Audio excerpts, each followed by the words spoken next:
Assalamualaikum dan selamat petang. Okay, saya berada di IPD Damwangi, di mana hari ini Sekretariat Suara Rakyat yang telah membuat satu laporan polis terhadap Almari lah. Itu bekas pegawai khas Datuk Seri Najib, yang mana dia ni kalau berdasarkan daripada bicara di mahkamah, kita dapati dia ni lah yang mastermind menggunakan nama Datuk Seri Najib. Tapi kita dengar apa penjelasan yang akan dijelaskan oleh Datuk Lokman Nur Adam. Kita tunggu sebentar. Datuk Lokman dah keluar, baru selesai membuat laporan polis.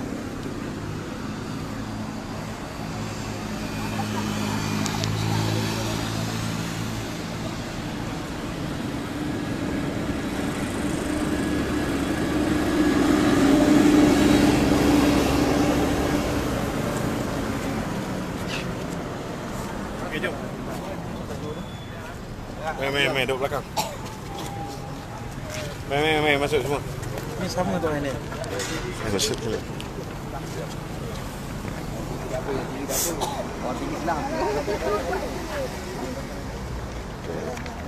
Ya. Kecil kan? Boleh baca? Mana? Boleh? Boleh. Tak ada. Ini besar. Ini boleh. Ini baca ni. Tak nampak ni tu.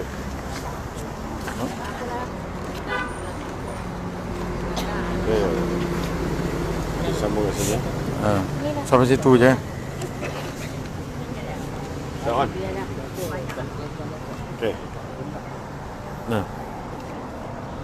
Bismillahirrahmanirrahim. Assalamualaikum warahmatullahi wabarakatuh.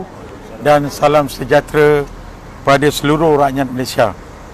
Pada hari ini yang berbahagia, Datuk Lokman Nur Adam telah membuat satu laporan polis kepada berkenaan dengan Datuk Amhari. Saya akan bacakan report beliau seperti berikut. Berdasarkan keterangan Datuk Amhari Effendi Nazaruddin di mahkamah sepanjang September lalu dalam kes 1MDB yang melibatkan Datuk Seri Najib, terdapat pengakuan secara jelas yang dibuat oleh Datuk Amhari bahawa beliau secara terang telah terlibat dalam penyalahgunaan kuasa dan rasuah ketika bersekongkol dengan Loh Teck Jo atau Jolo dalam melakukan penipuan dan penyelewengan sehingga mengakibatkan Datuk Seri Najib teraniaya kerana perbuatan mereka. Saya membuat laporan ini untuk meminta pihak PDRM dan SPRM untuk menyiasat beliau kerana didakwa terlibat dalam penyalahgunaan kuasa dan rasuah dalam 3 perkara berikut. Pertama, Datuk Amhari mengaku beliau memiliki dan menerima gaji sebanyak RM25,000 sebulan dari syarikat swasta bernama Of Solution Sendirian Berhad semasa beliau masih bekerja sebagai penjawab awam. 2. Datuk Amhari mengakui di dalam mahkamah bahawa beliau menerima dana sebanyak $200,000 yang bersamaan lebih kurang RM840,000 dari Jolo untuk membeli rumah pada tahun 2010 semasa beliau bekerja sebagai penjawab awam. 3. Datuk Amhari juga mengakui di hadapan Yang Arif Hakim bahawa beliau telah menerima dana sebanyak $880,000 yang bersamaan lebih kurang RM3.7 juta dari Jolo di dalam akaun bank asing BSI Switzerland semasa beliau bekerja sebagai penjawab awam. Fakta-fakta yang dikeluarkan oleh Datuk Amhari sendiri di mahkamah jelas menunjukkan bahawa beliau telah melanggar Akta SPRM serta Akta AMLA dan terlibat di dalam penyalahgunaan kuasa dan pengubahan wang haram.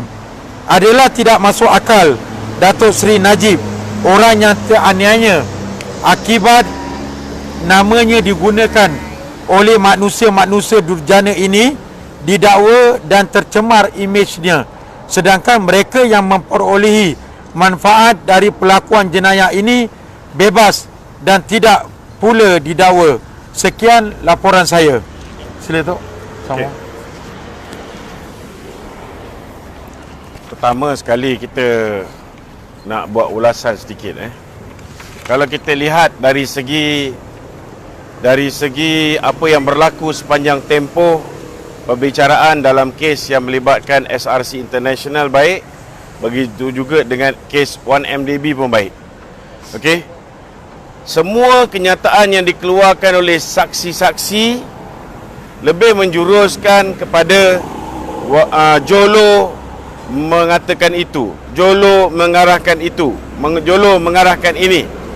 Dan daripada kenyataan yang keluar daripada Joanna juga, Joanna mengesahkan bahawa memang beliau menerima arahan daripada Jolo untuk menutup segala salah laku Jolo, yang mana mereka ini melalui satu perbincangan di dalam BBM, iaitu BlackBerry Messenger, yang telah dirampas BlackBerry Joanna ni oleh pihak Task Force Bank Negara, tetapi pihak SPRM menyembunyikan fakta ni. Maknanya SPRM tidak memberitahu kepada umum tentang dapatan. Nasib baik Datuk Seri Najib ni ada lawyer yang hebat. Jadi apa yang berlaku, lawyer ni berjaya mencungkil perbualan daripada di antara Joanna dan juga Jolo, dan dalam perbualan itu sendiri jelas menunjukkan bahawa Jolo mengarahkan Joanna supaya merahsiakan semua transaksi di dalam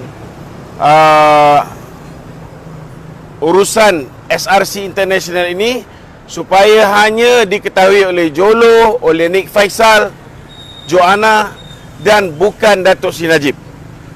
Begitu juga dengan saksi-saksi lain seperti Amhari dan sebagainya. Dan hari ini kita tengok Syahrul pula bagi kenyataan.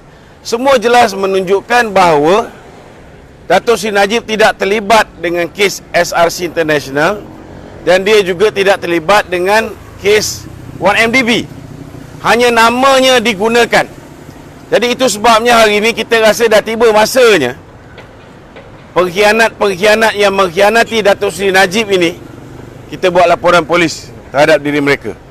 Kerana yang dapat $200,000 daripada Jolo bukan Datuk Seri Najib, tetapi Amhari. Yang dapat nikmat berapa juta tadi?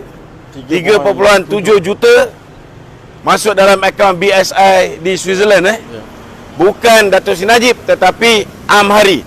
Tetapi disebabkan Kerajaan Pakatan Harapan ni nak memusnahkan nama baik Datuk Seri Najib, walaupun kita yakin kalau mahkamah itu adil, kes SRC akan dicampak ke longkang, Datuk Seri Najib akan menang.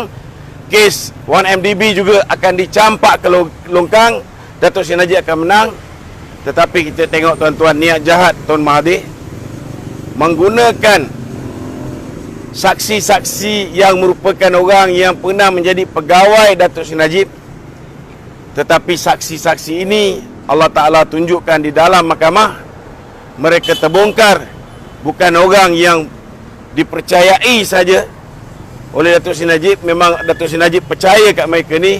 Rupa-rupanya mereka inilah pengkhianat yang mengkhianat dan bersekongkol dengan Lau Tejo ataupun Jolo untuk menyeleweng, untuk menyalahgunakan kuasa, untuk melakukan pemindahan wang dan sebagainya, menggunakan akaun yang dimiliki dan Nik Faisal sebagai pemegang amanah kepada akaun tersebut.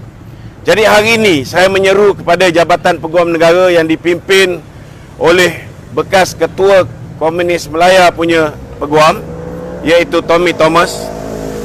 Tommy Thomas ini sudah pun diisytiharkan oleh Mahkamah Coroner, oleh Hakim Coroner yang menjadi hakim dalam proses inquest arwah adib. Dia telah diisytiharkan sebagai menghina mahkamah kerana membuat keputusan, membuat satu affidavit sebelum inquest selesai bersidang. Dia sudah membuat affidavit mengatakan bahawa Adib mati bukan akibat dipukul. Kita tengok betapa mahkamah sendiri pun dah buat keputusan ke atas apa yang dilakukan oleh Tommy Thomas. Cuma hari ini kita bukan mahu hanya Tommy Thomas dipecat, kerana Tommy Thomas adalah salah seorang yang bersekongkol dengan Tun Dr. Mahathir untuk mengubah laporan perubatan ke atas Adib, daripada mati akibat dipukul ditukar kepada mati kerana kemalangan akibat daripada berlakunya pelanggaran dengan kenderaan. Jadi kalaulah Adib yang tak ada salah dengan dia orang pun, dia boleh aniaya. Itu sebab saya yakin kawan-kawan yang hadir hari ini pun, kita yakin bahawa hari ini Tommy Thomas sedang menganiaya Datuk Seri Najib Tun Razak. Jadi kita tuntut supaya kes Datuk Seri Najib ni hentikan pembicaraan.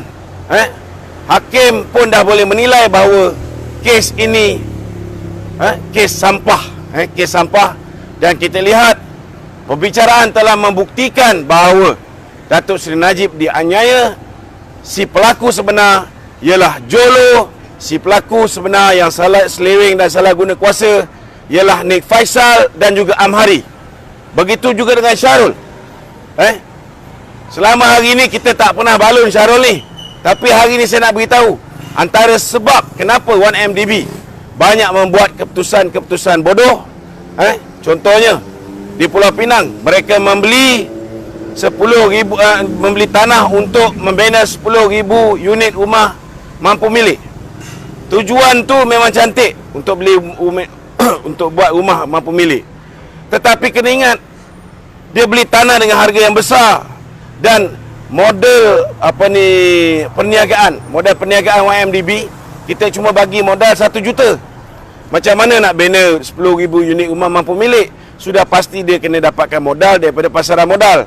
Sudah pasti dia kena terbitkan 5 bilion bond yang menyebabkan Sultan Terengganu tidak bersetuju, menyebabkan Kerajaan Terengganu tak setuju, dan akhirnya Terengganu Investment Authority terpaksa kita tukar menjadi 1MDB. Dan bila 1MDB, modalnya datang daripada pinjaman, modalnya datang daripada penerbitan bond.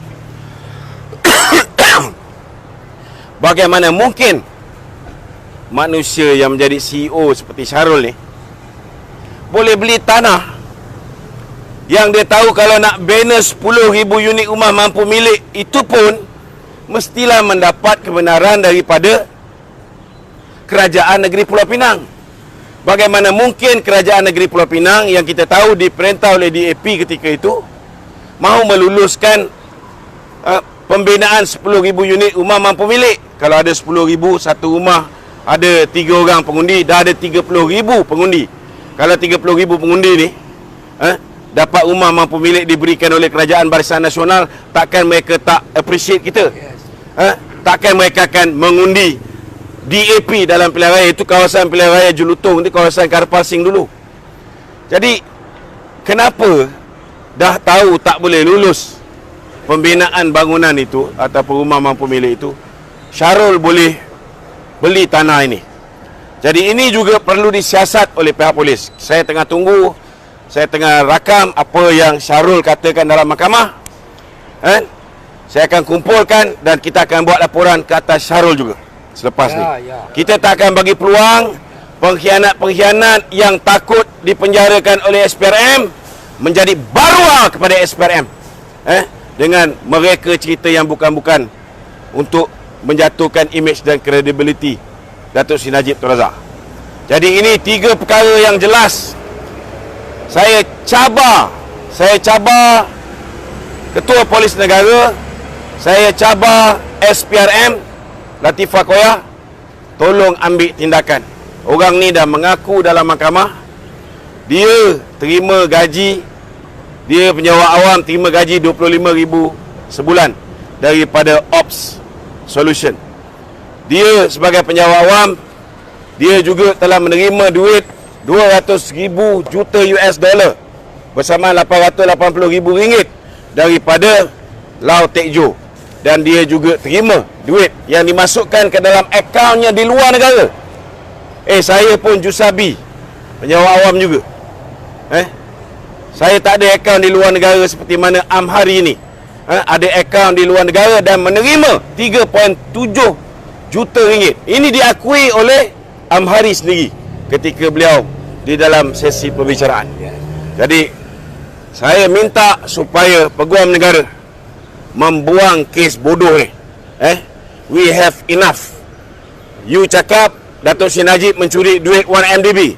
Ini sekarang dah 16 bulan kamu memerintah, kamu masih gagal untuk membawa Datuk Seri Najib ke muka pengadilan untuk mendakwa beliau sebagai telah mencuri duit 1MDB di bawah Seksyen 372 Kanun Kesiksaan. Kenapa tak buat? Mahathir kata Datuk Seri Najib penyamun. Siapa penyamun sebenar? Mahathir lah penyamun sebenar. Kalau nak dakwa Datuk Seri Najib penyamun, boleh dakwa Datuk Seri Najib di bawah Seksyen 392 Kanun Kesiksaan. Jadi itu sebabnya saya minta supaya kes ini gugurkanlah segera. Jangan bazir duit rakyat terlalu banyak. Betul. Bila ditanya oleh wartawan, oleh mahkamah, pihak Peguam Bela Datuk Seri Najib, macam mana kamu mengatakan bahawa Datuk Seri Najib baik dengan Jolo? Kita menerima jawapan bodoh yang saya rasa amat membazir masa apa yang berlaku di mahkamah hari ini, iaitu saya tahu kerana Jolo suka Milo Ais. Apa kejadahnya ni? Saya nak cakap banyak suara tak berapa nak ada.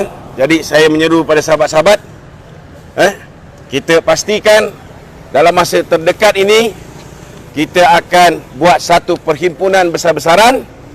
Kita akan menuntut bukan hanya Tommy Thomas meletakkan jawatan kerana telah menghina mahkamah, kita mahu Mahathir juga meletakkan jawatan. Setuju? Sekian. Assalamualaikum warahmatullahi wabarakatuh.